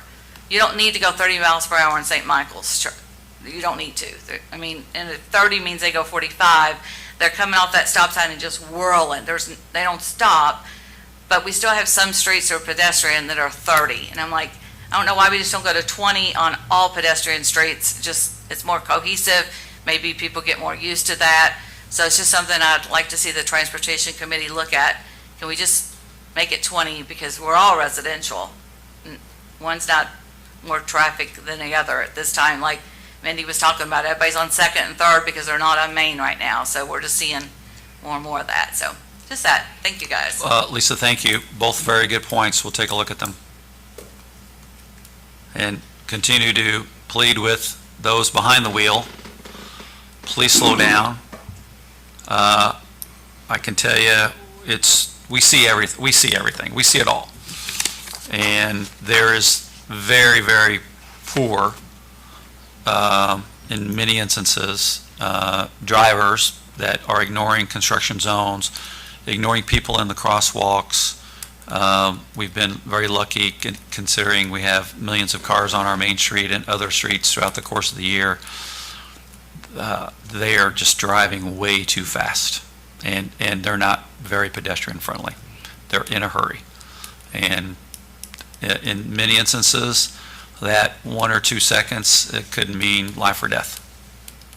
So we hope that our city takes that more seriously. Anything else, board, before we move on? Our next meeting will be Monday, October 20th. Lots of action between now and then. Yes, Dewey? Sorry, Mayor. Anybody else? I just wanted to mention that October is Code Enforcement Month, and for folks to look forward to. Part of my job is trying to educate the public and things about what code enforcement is and what I do. So look forward to that over the next 25 days or so. I think I'm actually making a proclamation at council tomorrow night on, although we aren't calling it code enforcement, we're calling it the Dewey O'Neill Appreciation Month and Brian Shaw Appreciation Month. Is that okay with you? Sure. But since you're here, give us a quick rundown on how many cases you've managed in the almost 3 years you've been here. Almost 4 years. Almost 4 years, But wow. thank you for knowing who I am. Yes. I am approaching 1,500 nuisance, this is just nuisance cases, not including the unsafe structures and now vacant and abandoned structures. So lot of work happening, and always trying to better the process and get more efficient at what we do or what I do. So Good Part of job. my packet. thank you, sir. We'll try. Thank you very much. Keep up the good work. And that's just another example of the fact that we wouldn't need Dewey if people would take care of their properties. How simple is that? But we have 100 structures, most of which are downtown, that are vacant and abandoned. And each one of those is going to take a case to be managed by Dewey because the property owners won't take care of their properties. And it's an everyday occurrence. Our phone rings off the hook every day. Thank you, Dewey, for you and Brian for all the work you're doing on. And a great example of an unsafe structure that with proper case management, you don't have to look further than the corner of West and Second Street. That building was about to fall in. It had to be structurally, we had a structural engineer. We had to close that building, and a new owner was found and has saved that building. It was on the loft tour this weekend. So we have plenty of examples where we have not done a very good job as a community on the preservation of our historic structures. We've allowed them to deteriorate to a point where they are uninhabitable and unsafe. We're trying to reverse that. Anything else, board, you want to add? Nope. Clerk? Make a motion with adjourn. Motion adjourned. Next meeting is October 20th. All in favor, please say aye. Aye. Any I'll opposed? Thank second, you. just And a second. Thanks, make it everybody. formal. Long meeting, but thank you. Very, very productive. This was just, see, she must have picked it up off the package. Yeah, that was on the back of my Yeah. packets. That's what happened.